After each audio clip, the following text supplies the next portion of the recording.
안녕하세요. 오늘은 10월 30날이고요. 지금 시간은 11시입니다.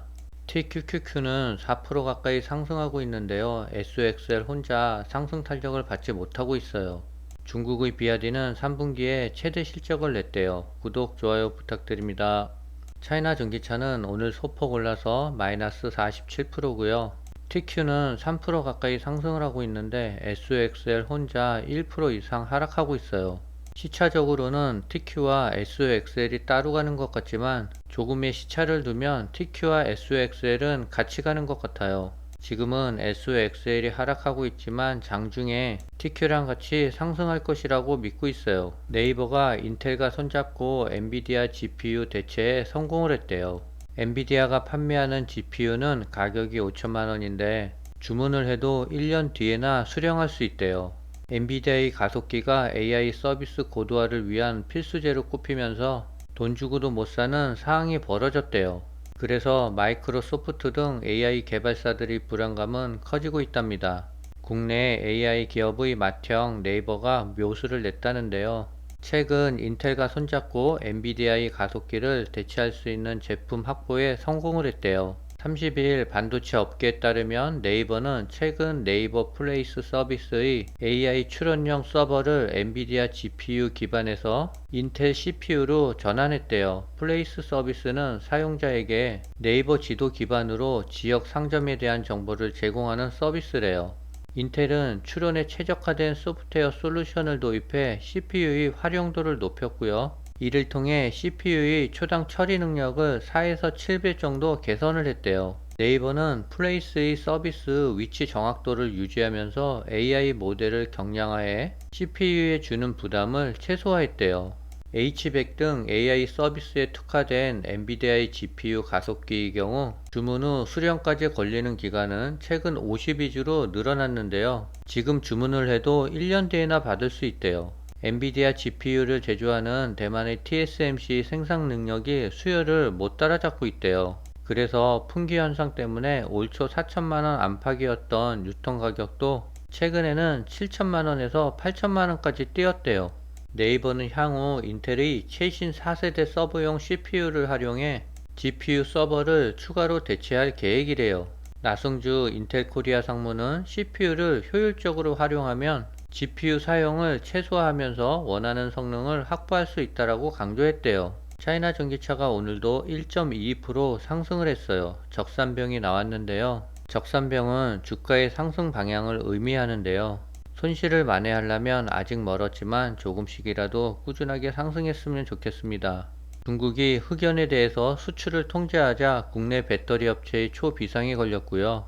일본의 반도체 생산도 비상이래요. 미국에 진출해 있는 국내 배터리 기업도 어느 정도 영향을 받을 가능성이 있대요. 결국은 다음 달 미중 정상회담에서 어느 정도 협의가 이루어질 것 같습니다.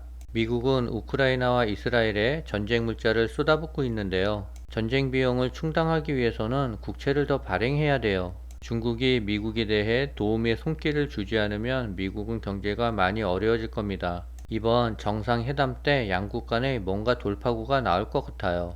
비아디가 3분기 이익이 분기 사상 최고치를 달성했대요. 비아디는 3분기 순이익이 전년 동기 대비 82.2%가 증가한 104억 1천만 위안을 기록했다라고 밝혔어요.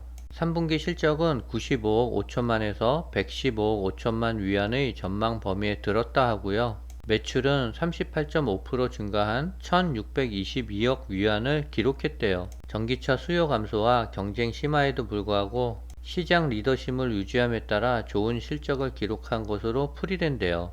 독일의 BMW가 전기차 정책에서 중국과 접점을 확대하고 있대요. BMW는 최근 중국 CATL을 비롯해 또 다른 중국 배터리 기업인 이브에너지와 전기차 배터리 계약을 체결한 바 있대요.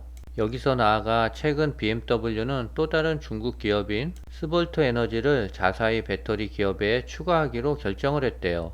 스볼트 에너지는 이번 발표를 기점으로 BMW의 전동화 전략에 합류해오는 2027년부터 BMW 전기차에 배터리셀 공급을 시작할 예정이래요. 스트로볼 에너지는 이에 대해 2027년 말 생산이 시작될 것이라고 밝혔습니다.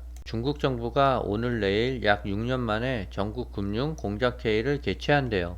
이번 회의에서 시진핑 주석이 8경 3천조 규모의 중국 금융 산업에 대한 통제를 강화할 것이라는 전망이 나오고 있어요. 블룸버그는 학자들과 애널리스트들에 따르면 30일부터 베이징에서 열리는 이번 회의에서 시진핑 주석은 금융 부분에 대한 감사 강화를 다른 정책 목표보다 우선시할 것이라고 예상된대요. 최근 중국의 경기 둔화와 부동산 시장의 침체 여파가 금융 부분으로 확산되는 것을 막기 위해 중국 정부가 금융 안정을 최우선 과제로 둘 것이라는 전망이래요. 블룸버그는 이번 금융 공작회에서 시 주석이 금융 산업에 대한 공산당의 통제력 강화와 은행 감독 강화 및 도덕적 해이 제한, 금융 개혁 등을 주요 의제로 다룰 수 있다라고 내다봤어요. 중국 당국이 부채 관리에 개입할 것이라는 예측도 나온다 하고요. 중국이 지방정부의 숨겨진 부채를 해결하고 새로운 불법 부채를 막기 위해 지방정부에 책임을 물을 수 있다라고 전망했어요.